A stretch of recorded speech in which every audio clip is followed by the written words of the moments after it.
आइए आगे देखते हैं क्या है। विथ रेफरेंस टू द 2022 का क्वेश्चन है। 2022 का क्वेश्चन है, रिसेंट है क्वेश्चन है, ज़्यादा पीछे भी नहीं है। फिर से कहीं ना कहीं फैक्ट्रीज के ऊपर क्वेश्चन पूछा है। तो यूरोपियन कंपनीज के ऊपर भी मॉडर्न इंडिया में एक दो क्वेश्चंस आते रहे हैं। हर साल आएंगे ऐसा नहीं, ज़रूरी नहीं है, बट डेफिनेटली पहला क्वेश्चन 2000 आपका 21 का था, ये 2022 का है, तो लगातार 2 साल कहीं ना कहीं फैक्ट्री के ऊपर क्वेश्चन है। कोई इंग्लिश कंपनी के ऊपर पूछा है, ये डच कंपनी के ऊपर। Dutch established their factories or warehouses on the eastern coast of the lands granted to them by the Gajapati. Second, Alfonso de Albuquerque captured the Goa from the Bijapur Sultanate. Alfonso Albuquerque captured the Goa from the Bijapur Sultanate. Third, British East India Company established a factory at Madras. A plot is from a representative of a Vijayanagar. अगर आप देखते हैं सारे options बहुत close है और ऐसा लगेगा सारे सही है, कॉशियसली जाना पड़ेगा। पहला ऑप्शन क्या है, 1 and 2 ओनली। अगर 1 and 2 आंसर है तो इंग्लिश ईस्ट इंडिया कंपनी जो मद्रास में फैक्ट्री है, ये ऑप्शन गलत हो जाएगा। हमें तो पता है कि ईस्ट इंडिया कंपनी जो है मद्रास में डेफिनेटली फैक्ट्री थी। यहाँ पे मैप देखेंगे तो मद्रास जो है, आज का चेन्नई, यहाँ पे ईआईसी की फैक्ट्री थी। डेफिनेटली अगर ईस्ट इंडिया कंपनी की फैक्ट्री मद्रास में है, और फिर हुगली जो है वो कलकत्ता हो गया था। बॉम्बे, मद्रास, कलकत्ता, ये तीन तो अंग्रेजों के समय में ही उनका उदय दिखता है, उनका राइज दिखता है। तो अगर कहीं ना कहीं मद्रास में फैक्ट्री अंग्रेजों की है, ये तो बात सही है। मद्रास स्टेटमेंट सही होना चाहिए, वो गलत हो ही नहीं सकता। मद्रास सही है तो जहाँ पे 3 नहीं है वो हटा दो, ऑप्शन ए निकल जाएगा, ऑप्शन ए निकल जाएगा। दूसरा ऑप्शन देखते हैं, 2 and 3 ऑप्शन है।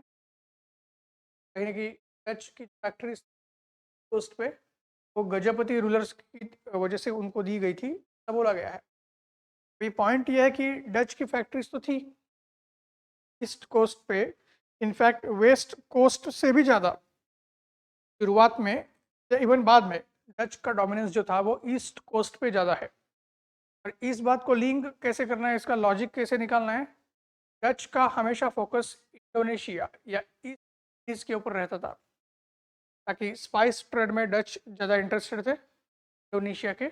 और इस वजह से क्या है, कहीं ना कहीं डच जो है स्पाइस ट्रेड की वजह से अपनी इंडिया के ईस्ट कोस्ट को ज़्यादा प्रेफरेंस दिया था compare to the western coast of India. Coast के ऊपर तो फैक्ट्रीज रहेगी रहेगी, ये स्टेटमेंट अभी सही होना चाहिए, पर कितना है कितना नहीं देखना पड़ेगा। अभी और एक स्टेटमेंट देख लेते। आगे ऑप्शन क्या दिया है, 1 and C ऑप्शन है। 1 and C आपका ऑप्शन होना चाहिए। तो 1 and C है तो सी मतलब स्टेटमेंट नंबर 3 तो सही है, पर 1 भी लगभग सही लग रहा है, डी ऑप्शन हो सकता है। एंड फिर डी ऑप्शन है, 1, 2 and 3 सारे सही हो सकते हैं। सेकंड स्टेटमेंट क्या है, Alfonso de Albuquerque capture the Goa from Bijapur सल्तनत। यस, जब अल्फोंसो अल्बुकर्क कौन थे, पोर्तुगीज के ग्रेटेस्ट गवर्नर माने जाते हैं, पोर्तुगीज ग्रेटेस्ट गवर्नर माने जाते हैं। जो गोवा है, जो पोर्तुगीजों का मेन बेस बन गया था, वो कहीं ना कहीं अल्फोंसो डी अल्बुकर्क ने ही गोवा को पोर्तुगीज का मेन बेस बनाया था। और अगर गोवा को पोर्तुगीज का मेन बेस बनाया गया था अल्फोंसो डी अल्बुकर्क की तरफ से, जाहिर सी बात थी जो मेन बेस बना था वो कहीं ना कहीं क्या है, वो गोवा बीजापुर सल्तनत से छीना गया था पोर्तुगीज की तरफ से, क्योंकि पोर्तुगीज की नेवी स्ट्रांग थी एंड बीजापुर के पास नेवी नहीं थी। तो डेफिनेटली ये सही है, तीसरा भी सही, और पहला भी लगभग सही लग रहा है, तो हमारा डी आंसर होना चाहिए। हमारा आंसर क्या है, डी होना चाहिए। तो एक बार पहले स्टेटमेंट को देखते हैं। Dutch establish their factories and warehouses on coast of India.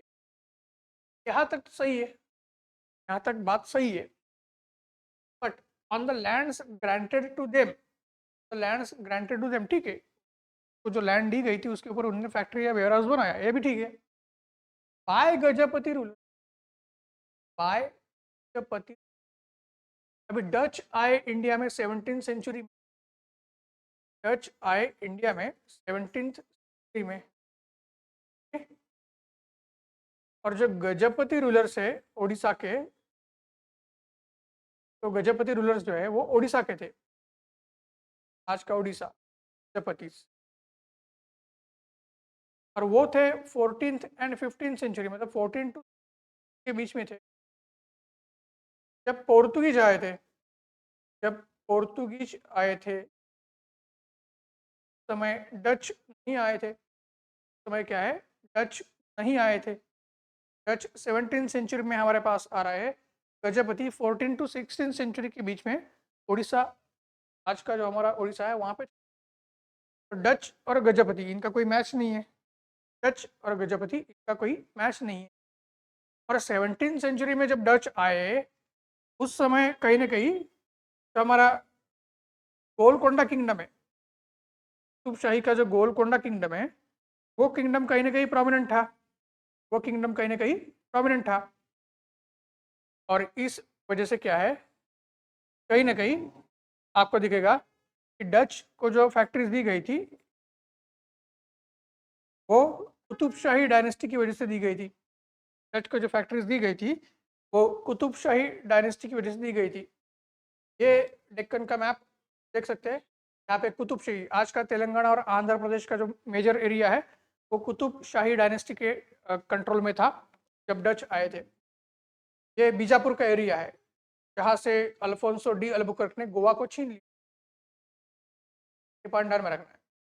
पर एन लिखा है मैंने, वो निजामशाही डायनेस्टी है जो अहमदनगर में थी, जो महाराष्ट्र का मेजर एरिया कवर करती थी। क्या है कि गजपति रूलर्स पहले आते हैं, एक सेंचुरी के पहले, they are before a century when the Dutch came.